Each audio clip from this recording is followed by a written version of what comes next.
Few game titles are as legendary as that of Diablo. With its dark, gothic atmosphere, addictive gameplay, and immersive storytelling, it was a franchise that captured the hearts of gamers around the globe with the release of the original Diablo 1.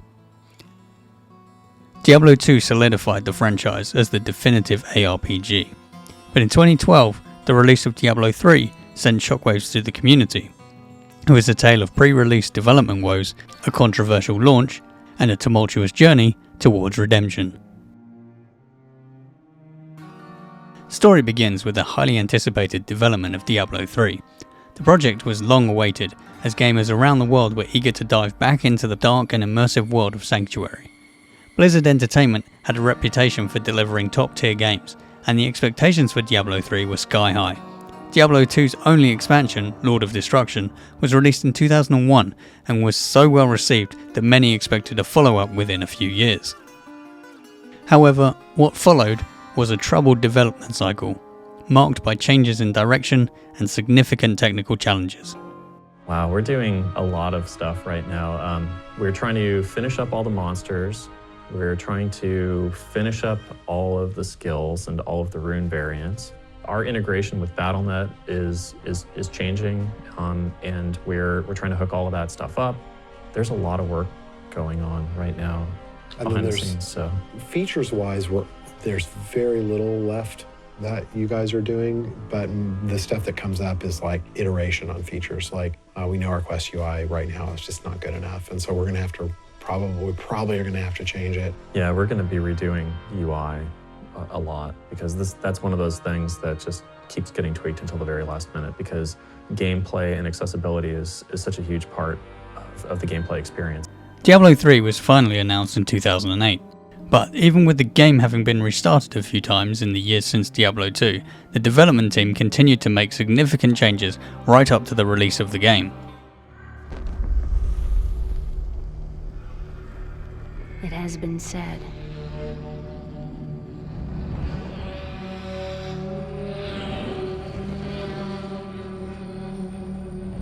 that in the end of all things,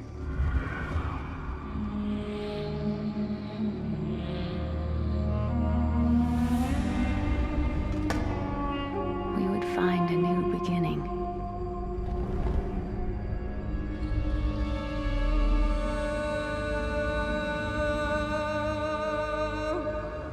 But as the shadow once again crawls across our world,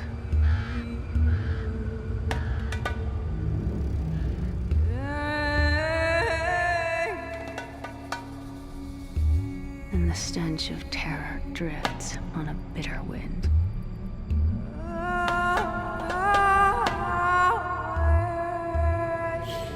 the people pray for strength and guidance. They should pray for the mercy of a swift death. For I have seen what the darkness hides.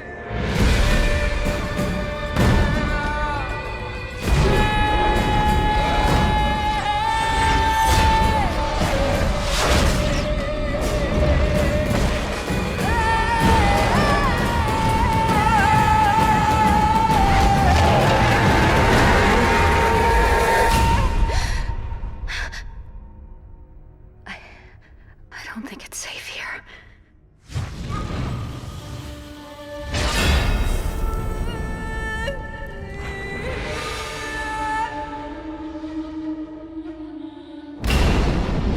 One of the most debated decisions was the introduction of the real money auction house, allowing players to buy and sell in-game items with real currency.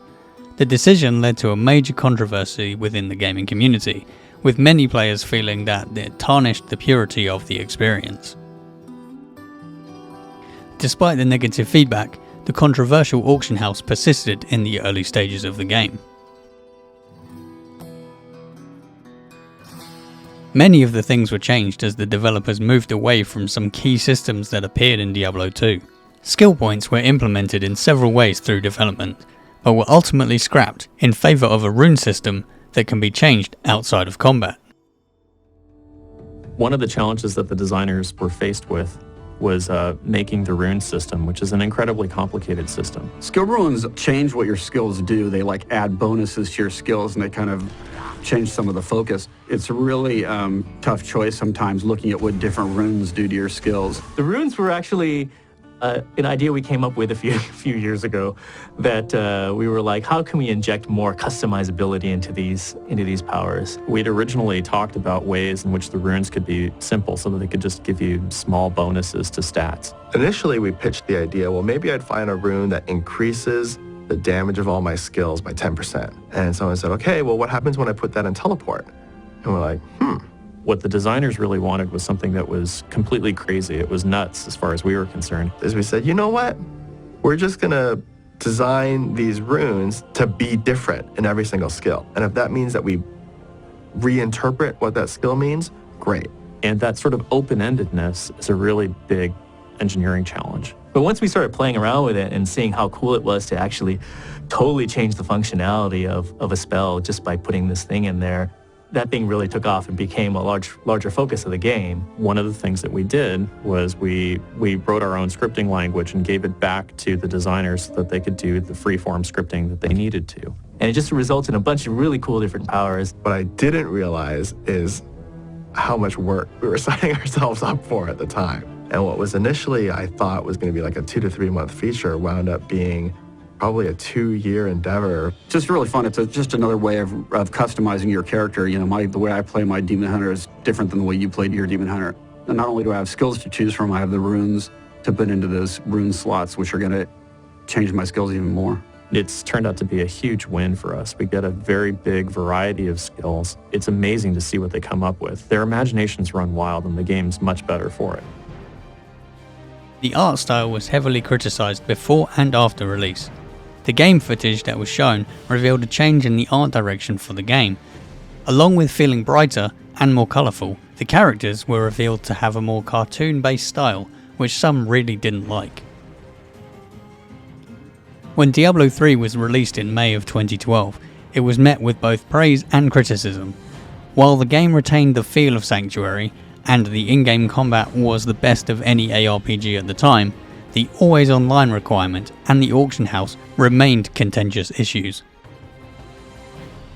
The always online requirement resulted in server issues at launch, leaving players frustrated and unable to join the game. These events, combined with all the other concerns, led to a significant backlash from fans. The situation appeared grim, but Blizzard wasn't quite ready to give up on their beloved franchise. The Diablo 3 development team went back to the drawing board. They had 2 planned expansions that, due to the bad reception, were in danger of being scrapped. But they kept their heads down, leadership changed, and the first expansion was worked on.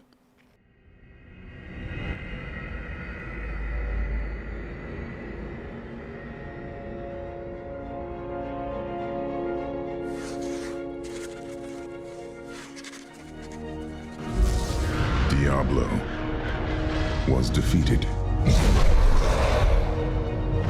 For a time it seemed we would know peace, but it was not to be. For Diablo's essence lingers in the Black Soul Stone. I cannot destroy the stone, nor allow its evil to remain within the heavens. And so it must be hidden, even from the angels. I pray that it will be enough.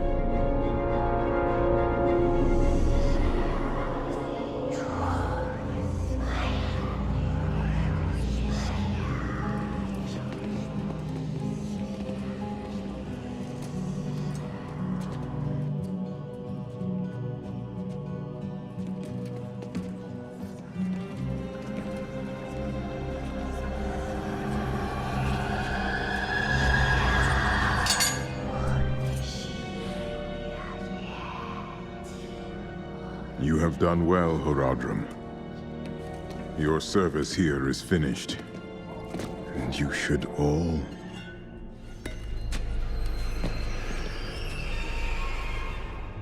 Run.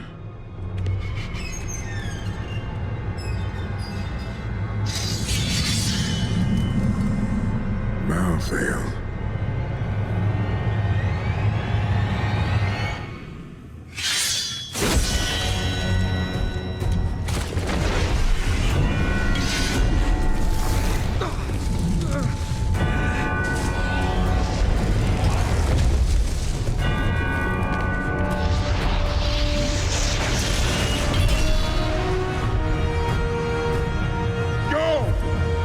Go!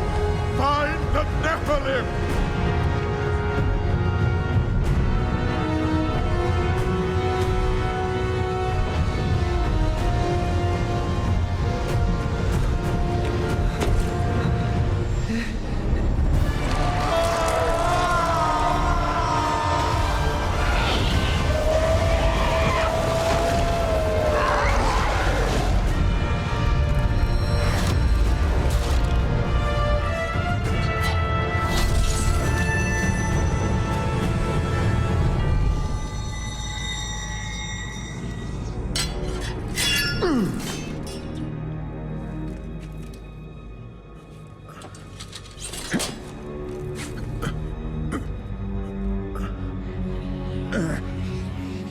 Brother.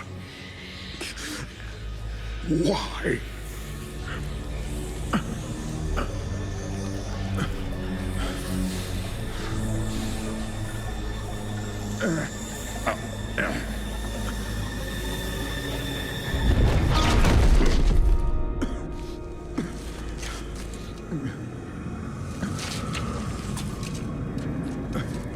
The Nephilim will stop you.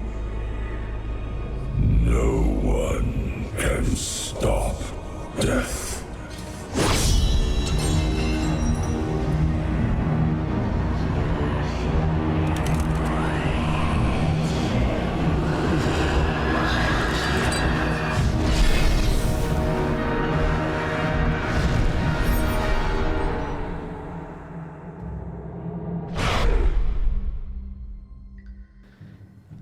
In March 2014, the Reaper of Souls expansion was released. It brought significant changes and improvements to Diablo 3. The auction house was shut down, and the game's itemization system was overhauled, emphasizing the joy of discovering loot once again. With Reaper of Souls, the game regained its footing. It introduced adventure mode, which encouraged exploration and offered a more rewarding gameplay experience. The expansion marked a turning point in the history of Diablo 3, and it was met with praise from both fans and critics. In the years that followed, Diablo 3 seemed to be out of Blizzard's focus. Seasonal and leaderboard resets happened on a regular basis, however, new content was scarce. In 2017, the final big Diablo 3 update gave fans the Necromancer class. Death has ravaged our world, and the balance that sustained us has been lost. We feared this day would come, when the lands are ruined, and the champions of the light can no longer save those in need. But I will. For I wield the power they cannot. And a new army of the dead shall rise at my command.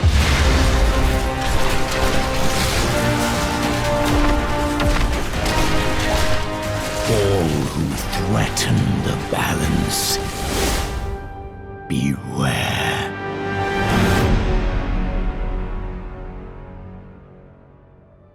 Along with the Necromancer class, players got additional content, including new areas to explore.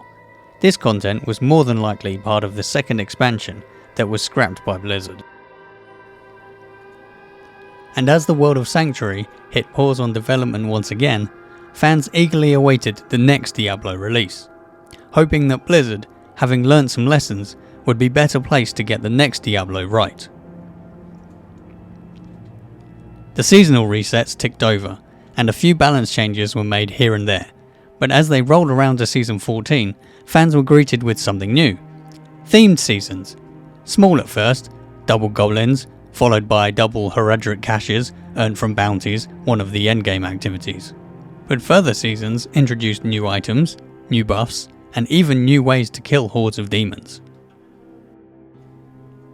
With the announcement of Diablo Immortal, Diablo 2 Resurrected, and then Diablo 4, Diablo 3 was getting more attention, and the seasonal themes grew in scope. New set items were added for every class in Season 20, and new in-game activities arrived in the form of Echoing Nightmares in Season 26. As of today, Diablo 3 stands as a testament to the power of redemption in the gaming industry. What was once a controversial release has now become a beloved and celebrated installment in the franchise.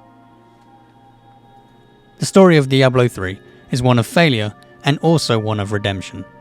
Thanks for watching.